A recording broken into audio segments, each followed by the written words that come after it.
Hello students, BCom semester का FRS का exam financial reporting statement जो आपका होगा, फाइनेंशियल रिपोर्टिंग स्टेटमेंट जो एग्जाम आपका पोस्टपोन्ड हो गया है वो है 15 तारीख को। ऐसा ही है शायद 15 तारीख को। उसके लिए मैंने एफएम का क्लास पूरा खत्म करवाने के बाद आपको हम अकाउंटिंग एफआर का रेशियो से स्टार्ट करवाए हैं और ये आपका 45 मार्क्स का प्रोजेक्ट है। 45 मार्क्स का जो 3 चैप्टर आपके आएंगे उसमें रेशियो आपका सबसे पहले खत्म करने का प्लान बनाया। ठीक है, आपको पता होगा अक्सर हमारे रेशियो चैप्टर में पूछा जाता है कंप्यूटेशन या स्टेटमेंट शोइंग प्रोप्राइटर्स फंड या share holders fund.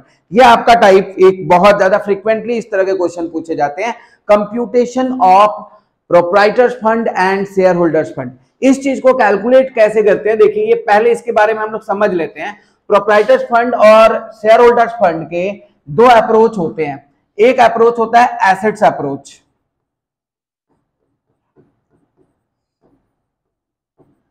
Assets approach होता है।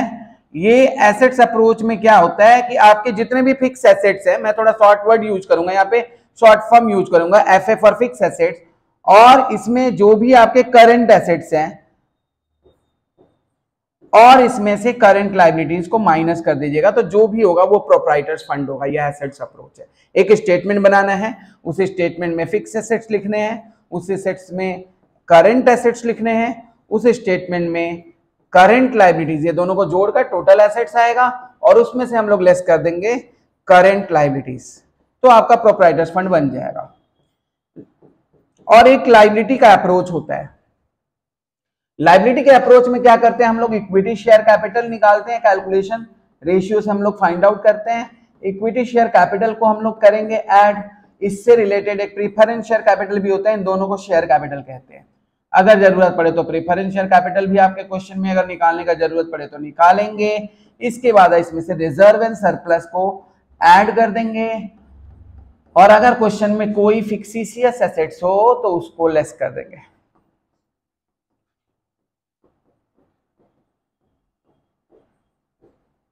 ये नेटवर्थ होता है। फिक्सिशियस एसेट्स को लेस कर देंगे। फिक्सिशियस एसेट्स को लेस करने के बाद आप इसमें लॉन्ग टर्म बोरोविंग्स को ऐड करते हो, लॉन्ग टर्म बोरोविंग्स को ऐड करते हो। अब यहां पर हम लोग अगर लॉन्ग टर्म बोरोविंग क्वेश्चन में दिया रहेगा तो उसे हम लोग ऐड कर देंगे, तो ये हो जाएगा आपका शेयर होल्डर्स फंड या प्रोप्राइटर्स फंड। ये लॉन्ग टर्म बोरोविंग हम लोग ऐड भी करते हैं। लास्ट में यहां पर फिक्सिशियस एसेट्स दिया रहेगा वो हम लोग लेस करेंगे। ठीक है, मतलब आप समझ सकते हो यहां पर हम लोग फिक्स एसेट्स, करंट एसेट्स और करंट लायबिलिटीज एसेट्स अप्रोच से निकालेंगे और ये रहा लायबिलिटी अप्रोच। आप लायबिलिटी अप्रोच कैलकुलेट करोगे और लायबिलिटी अप्रोच से आप प्रोप्राइटर्स फंड निकालोगे। एग्जैक्टली आपको देखिए दो चीज बोलता है। अगर आपको क्वेश्चन में शेयर होल्डर्स फंड बोला है मतलब आपके सिर्फ शेयर्स के पार्ट होंगे, लेकिन अगर क्वेश्चन में आपको कैपिटल एम्प्लॉयड बोल देता है या प्रोप्राइटर्स फंड बोल देता है तो उस केस में आपको लॉन्ग टर्म बोरोविंग के साथ आपको थोड़ा सा एक कैलकुलेशन करना होता है। लेकिन अगर आपके क्वेश्चन में शेयर होल्डर फंड पूछता है तो बस आप यहीं तक दिखाइएगा, वो शेयर होल्डर फंड हो जाएगा। अब हम क्वेश्चन में क्या है, प्रोप्राइटर्स फंड बोला है तो लॉन्ग टर्म बोरोविंग्स को भी प्रोप्राइटर्स फंड में इंक्लूड कर दिया जाता है एक्सटर्नल कैपिटल के तौर पे। वैसे यहां पर एसेट्स अप्रोच है और हमारे पास लायबिलिटी अप्रोच है, लेकिन क्वेश्चन में ये नहीं बोला रहता है कि आप प्रोप्राइटर्स फंड बनाएंगे तो कौन सा अप्रोच से बनाएंगे। अब बहुत सारे लोग आसान होने के कारण क्या करते हैं, फिक्स एसेट्स और एसेट्स अप्रोच को फॉलो करते हैं, बट मैं चाहता हूं आप दोनों ही अप्रोच को दिखा दीजिए ताकि आगे 15 मार्क्स का चीज है, 15 मार्क्स आपको मिलता है। Proprietors fund, share holders fund या फिर कैपिटल एम्प्लॉयड, याद रखिएगा 3 चीज बोलता है, स्टेटमेंट ऑफ प्रोप्राइटर्स फंड दिखाइए, शेयर होल्डर फंड दिखाइए या फिर कैपिटल एम्प्लॉयड दिखाइए। तो ये एक स्टेटमेंट हो गया आपका कंप्यूटेशन ऑफ प्रोप्राइटर्स फंड से रिलेटेड। ये हम लोग समझ रहे हैं क्या, ये हम लोग प्रोप्राइटर्स फंड निकालने वाला सम कर रहे हैं जो आपके बीकॉम के 15 मार्क्स में एफआर के क्वेश्चन में अक्सर पूछे जाते हैं। स्टेटमेंट शोइंग प्रोप्राइटर्स फंड बच्चे करके जाते हैं, बैलेंस शीट बच्चे करके जाते हैं, ट्रेडिंग पीएल बैलेंस शीट, 3 तरह के क्वेश्चन आपको रेशियो में आता है, जिसमें से पहला प्रोप्राइटर्स फंड का स्टेटमेंट दिखाने के लिए आपको पूछा जाएगा। चलिए अब ये क्वेश्चन देखिए, ये क्वेश्चन को आप हल्के में मत लीजिएगा, बहुत इंपॉर्टेंट क्वेश्चन होगा ये क्वेश्चन आपके रेशियो एनालिसिस के लिए। अगर क्वेश्चन में प्रोप्राइटर्स फंड पूछता है तो ऐसे ही क्वेश्चन आपसे पूछे जाएंगे, ठीक है। तो ये हो गया टाइप 1, 3 क्वेश्चन आप करें और अपने एग्जाम में वो चैप्टर को खत्म कर दे। आपको उतना नहीं करना है जितना हम लोग रेशियो एनालिसिस में एक्सपेक्ट करते हैं कि 15-20 तो क्वेश्चन करना है। अभी आपको 3-3, 4-4 इंपॉर्टेंट सम्स करने हैं। तो ये फर्स्ट इंपॉर्टेंट है आपका, मतलब हम पता है आपको हम 3-3 इंपॉर्टेंट देते हैं हर साल, तो ये आपका थर्ड इंपॉर्टेंट के रैंक में आप रख लीजिए, जिसमें आपको दिखाना है स्टेटमेंट ऑफ यहां पे ये इतने सारे चीजें देंगे और आपको सबसे पहले निकालना होगा स्टेटमेंट ऑफ प्रोप्राइटर्स फंड।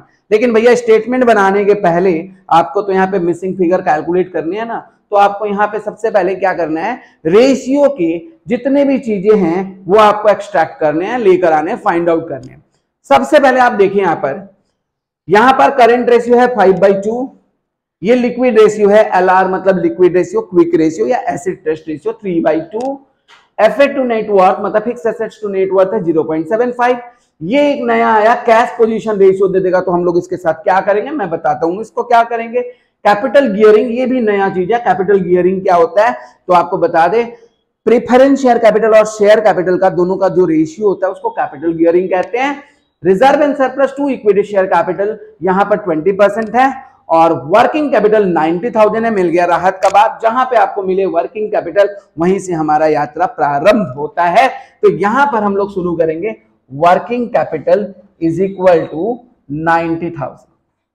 जब आपको वर्किंग कैपिटल मिला 90,000, इसका मतलब हुआ current assets minus current liabilities equal to 90,000। होता है कि नहीं होता है भैया, बोलिए होता है।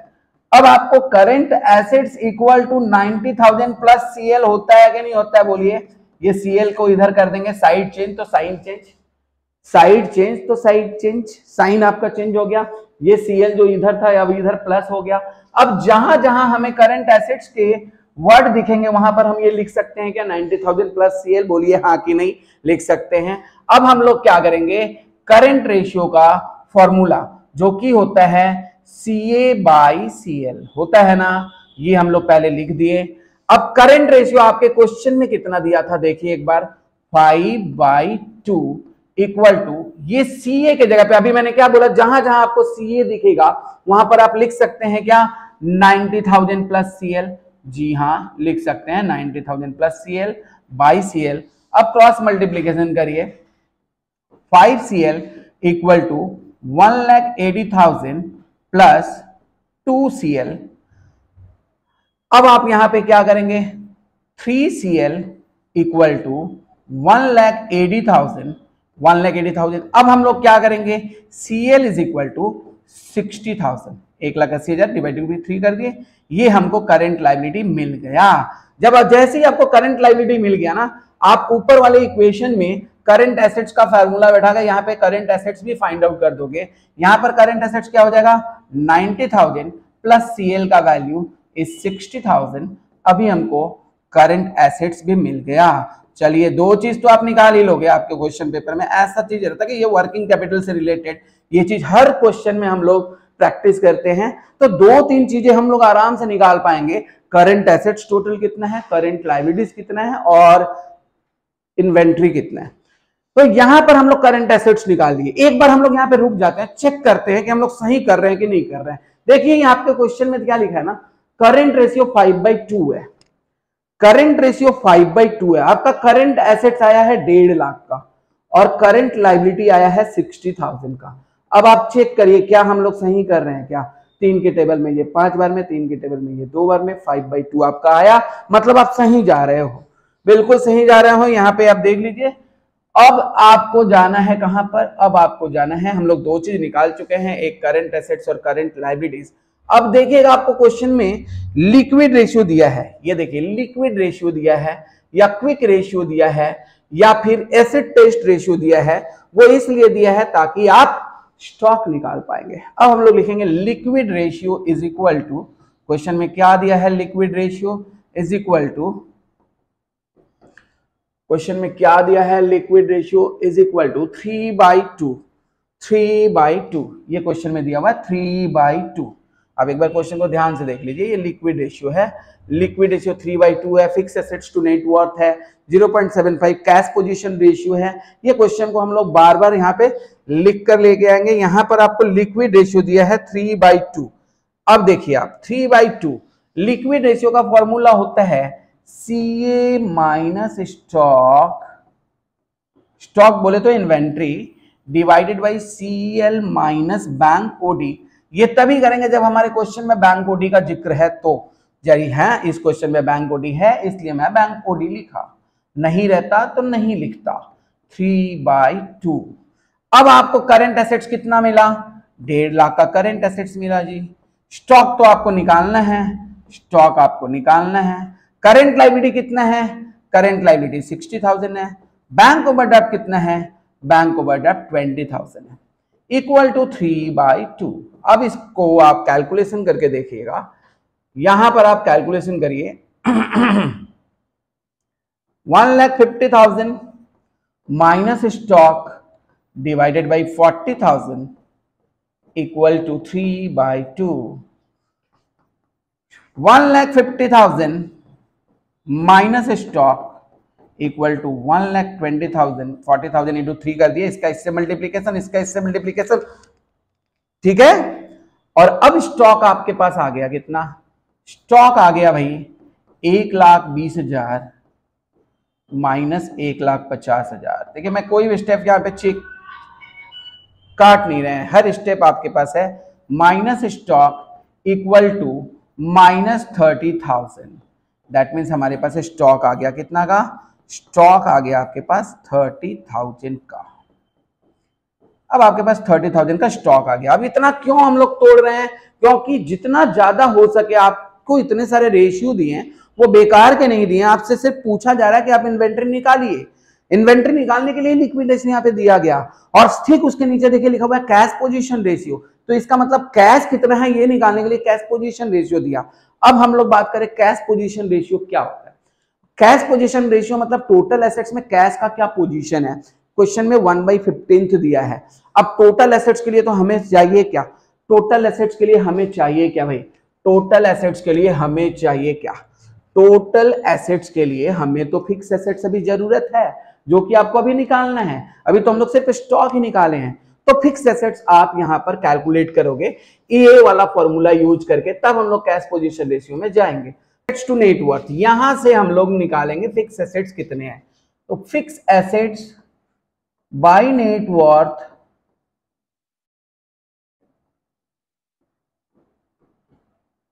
इक्वल टू दिया 0.75। हमारे पास फिक्स एसेट्स नहीं है, हमारे पास नेटवर्थ भी नहीं है, लेकिन नेटवर्थ का फॉर्मूला होता है fix assets plus current assets minus current liabilities equal to 0.75। थोड़ा सा ब्रेक करेंगे तो हमें सब मिलना शुरू हो जाएगा। फिक्स एसेट्स हमारे पास नहीं है, फिक्स एसेट्स हमारे पास नहीं है, लेकिन करंट एसेट्स और करंट लायबिलिटीज हमारे पास है, जो हम लोग अभी अभी निकाले हैं। करंट एसेट्स निकाले हैं 1.5 लाख और करंट लायबिलिटी निकाले हैं 60,000 का, ये हमारे पास है, इक्वल टू 0.75। वैसे मैं यहाँ पे चाहूं तो 90,000 डायरेक्ट लिख सकता हूं आपके क्वेश्चन के हिसाब से, because 90,000 is given as working capital. देखिए 90,000 यहाँ पर भी है, 1,50,000 में से 60 माइनस हो गया। अब यहाँ बचेगा fix assets by fix assets plus 90,000 equal to 0.75। अब हम लोग फिर करेंगे fix assets equal to 0.75 fix assets my plus 90,000 का 75%। 90,000 यहां पर आपका टोटल है, 90,000 का 75%, जो कि हो जाएगा आपका 62,500। एक बार आप चेक भी कर लो, वेयर इज कैलकुलेटर।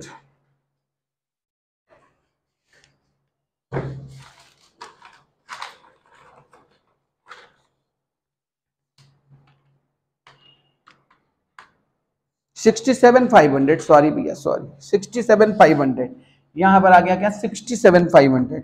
67,500 आपका क्या आ गया? Fix assets. यहां पर इससे मल्टीप्लीकेशन करने पे आ गया, ये हो गया फिक्स एसेट्स।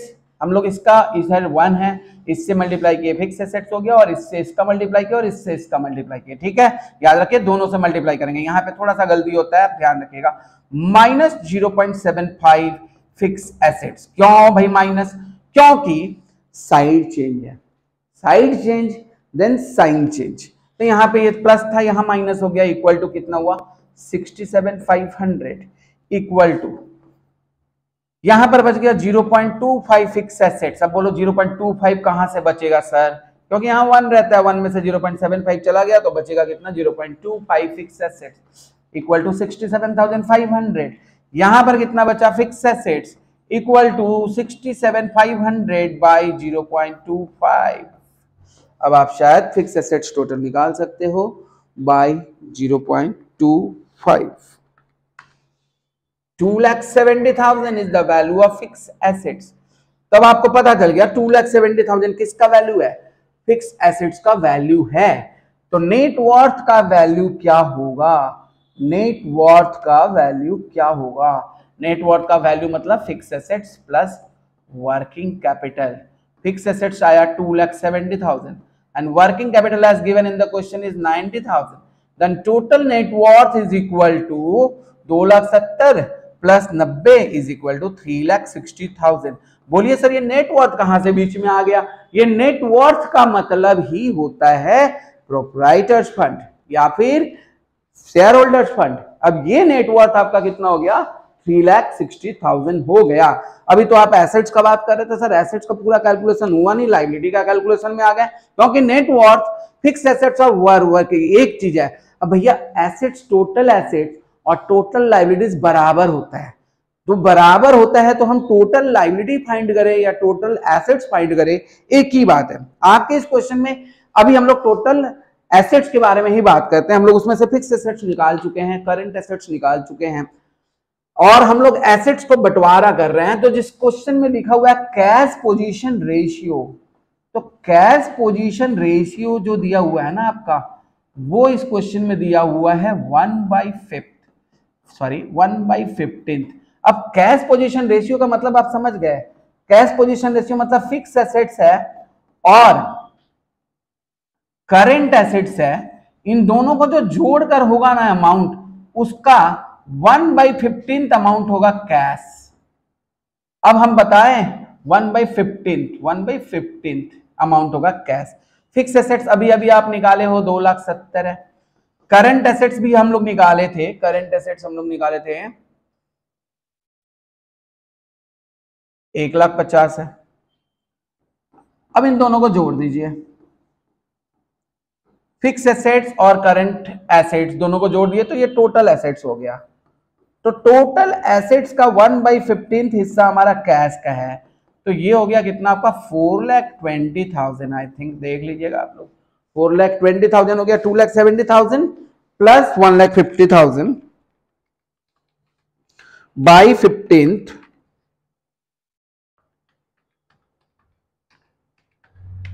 तो हमारा कैश मिल गया 28,000। इसका 1/15 कर देंगे तो कैश कितना मिल गया 28,000। ये आपका कैश आ गया। चलिए भैया आपका करंट एसेट सब मिल गया आपको। देखिए करंट एसेट सब मिल गया। करंट एसेट्स टोटल कितना का था? करंट एसेट था टोटल 1,50,000 का, जिसमें से हमको कैश मिल गया 28,000 और स्टॉक हम लोग ऊपर कैलकुलेट किए थे 30,000। तो बाकी का रुपया जो होगा वो होगा रिसीवेबल, और 1,50,000 प्लस बाकी का रुपया होगा आपका रिसीवेबल, तो आपका 90,000 हो गया रिसीवेबल का अमाउंट। तो इस तरह से आपका पूरा एसेट साइड कंप्लीट हो गया। एसेट साइड आपका कंप्लीट हो गया। अब हम लोग नेटवर्थ के हिसाब से आप देखेंगे क्वेश्चन में, नेटवर्थ के हिसाब से आपका जो क्वेश्चन दिख रहा होगा यहाँ पर हम देखिए इतना छोटा सा क्वेश्चन था, वो अब कितना बड़ा होते जा रहा है आप देखते रहिए। यहाँ पे हम लोग सब कैलकुलेशन कर लिए हैं नेटवर्थ के हिसाब से। Reserve and surplus to equity share capital 20% है, कैपिटल गियरिंग है, कैश पोजीशन। अब हम लोग लायबिलिटी की चीजों को निकाल रहे हैं। यहां पर कितना मिनट हुआ? यहां पर हम लोग कैश पोजीशन रेशियो तो कर चुके हैं। अब हम लोग यहां पे निकाले हैं नेटवर्थ। जो नेटवर्थ हम लोग कितना निकाले हैं थोड़ा देखिएगा। नेटवर्थ हम लोग कैलकुलेशन किए थे, नेटवर्थ का कैलकुलेशन हम लोग किए थे, उसमें हम लोग अभी फिक्स एसेट्स फाइंड आउट कर चुके हैं 2,70,000 और वर्किंग कैपिटल हमारे क्वेश्चन में दिया हुआ है 90,000, तो आपके पास टोटल रुपया आ गया 3,60,000। This is the net worth. अब नेटवर्थ को लायबिलिटी अप्रोच में अगर हम बात करें तो इसका मतलब होता है share capital plus reserve and surplus, ये दोनों मिलाकर है 3,60,000, ये दोनों मिलाकर है 3,60,000। क्वेश्चन में कैपिटल गियरिंग रेशियो बोला है, बताइए इसमें कैपिटल गियरिंग रेशियो बोला है, इसका मतलब जरूर है कि आपके क्वेश्चन में प्रेफरेंस शेयर होंगे अगर कैपिटल गियरिंग रेशियो है तो, क्योंकि क्वेश्चन में साफ साफ बोल दिया लॉन्ग टर्म बोरोइंग नहीं है। तो अब हम लोग लिखेंगे capital gearing ratio,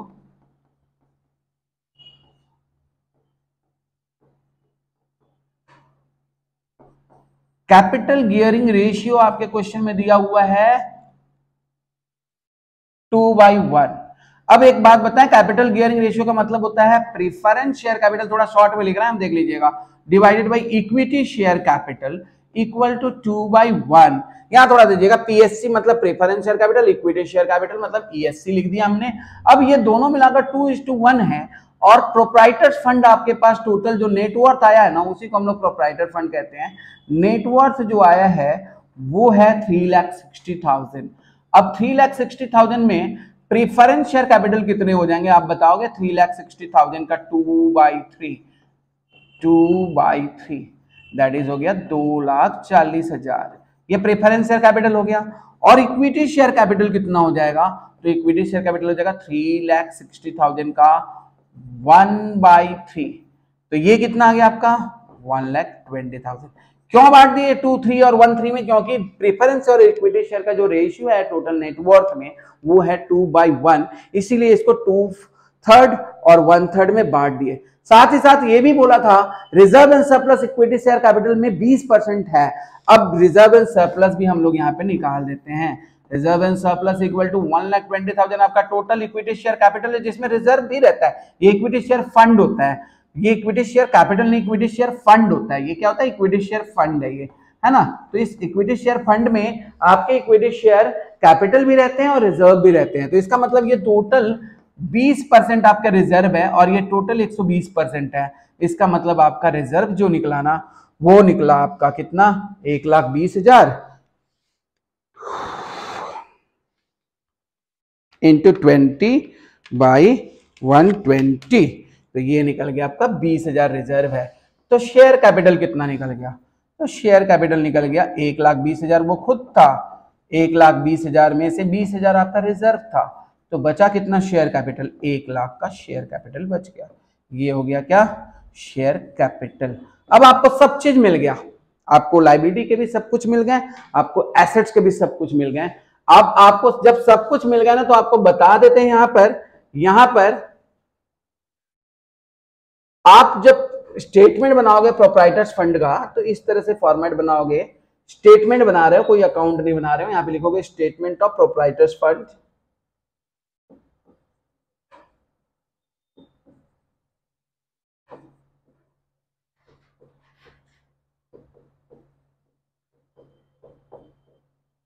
statement of proprietors fund में सबसे पहले लिखेंगे यहां पर लायबिलिटी अप्रोच। आप पहले लिख दो,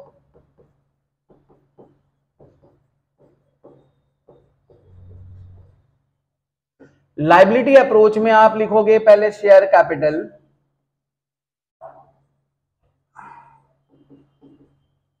शेयर कैपिटल में आपने इक्विटी शेयर कैपिटल का कैलकुलेशन किया 1,00,000, आपने प्रीफरेंस शेयर कैपिटल का कैलकुलेशन किया 2,40,000। वीडियो को बैक करके आप देख सकते हो, उसका वैल्यू हम लोग निकाले हैं 2,40,000। Preference share capital 2,40,000।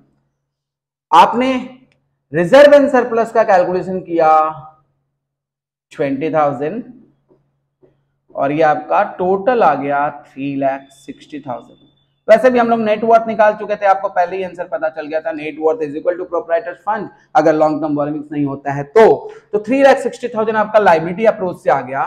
अब हम लोग एसेट्स अप्रोच से निकालेंगे। भाई हम दोनों अप्रोच से निकालना जरूरी है क्या सर?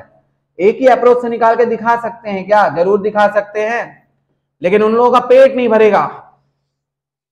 उनको 15 नंबर ज्यादा दिखता है, तो आप अपने तरफ का कोई कसर ना छोड़िए। आप कोशिश करिए कि लायबिलिटी अप्रोच अगर दिखाने में आपके पास टाइम कम है तो आप लायबिलिटी अप्रोच को दिखाइए, और अगर आपके पास दोनों टाइम बचे हुए हैं तो आप एसेट्स अप्रोच को भी दिखा सकते हैं। सर टाइम ही कहां बचता है? टाइम तो बचता ही नहीं है।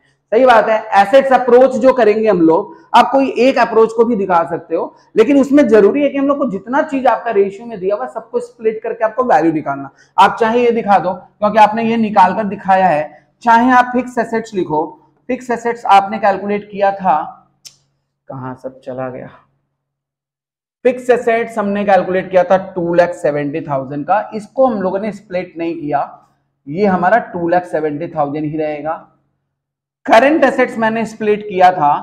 करंट एसेट्स में इन्वेंट्री मतलब स्टॉक हम लोगों ने कैलकुलेट किया था।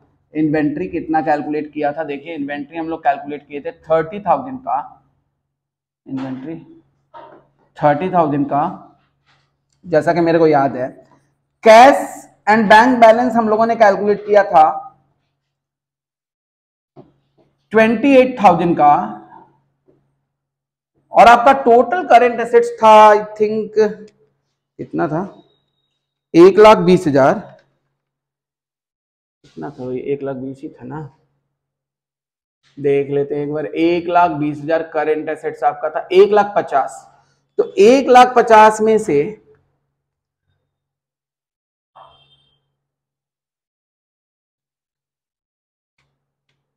30,000 आपका इन्वेंट्री था। इन्वेंट्री कितना था?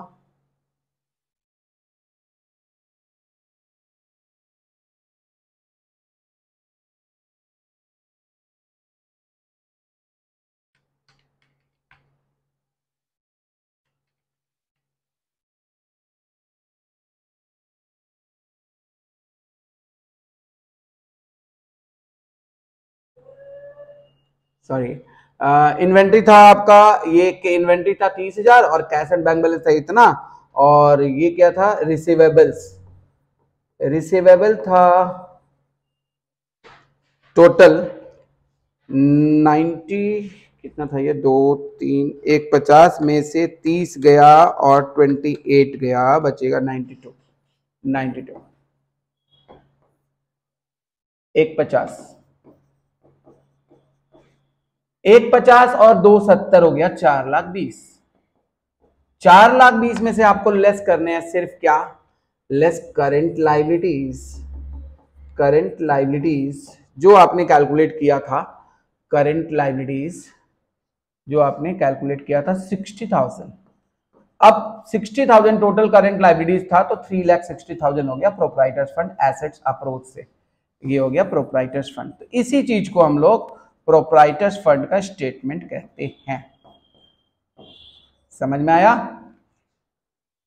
हाँ सर, थोड़ा दिक्कत तो होता है, रेशियो है, लेकिन आप देखिए थोड़ा बीच बीच में रिदम टूट जाता है बनाते बनाते कि इतना बड़ा क्वेश्चन कैसे हो गया। 2-4 लाइन का तो क्वेश्चन था, इतना बड़ा आंसर कैसे हो गया।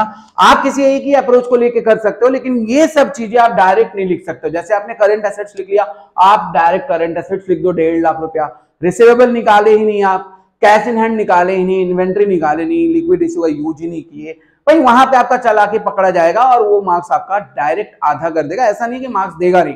प्रोप्राइटर्स फंड बहुत आसान होता है, fix assets plus current assets minus current liabilities. लेकिन जितने चीजें आपके क्वेश्चन में दिए हैं वो क्वेश्चन में हमको फाइंड आउट करने होंगे, तभी आप 15 मार्क्स पाने के एलिजिबल होंगे। मैं तो कहता हूं आप सारा ही लिख दो, ठीक है? तो ये वीडियो आप बढ़िया से देखिएगा। ये वीडियो से आपको प्रोप्राइटर्स फंड का किस तरह का कैलकुलेशन किया जाता है, प्रोप्राइटर्स फंड का, वो आपको सब कुछ मिल जाएगा, ठीक है? तो ये वीडियो आप प्रोप्राइटर्स फंड के रूप में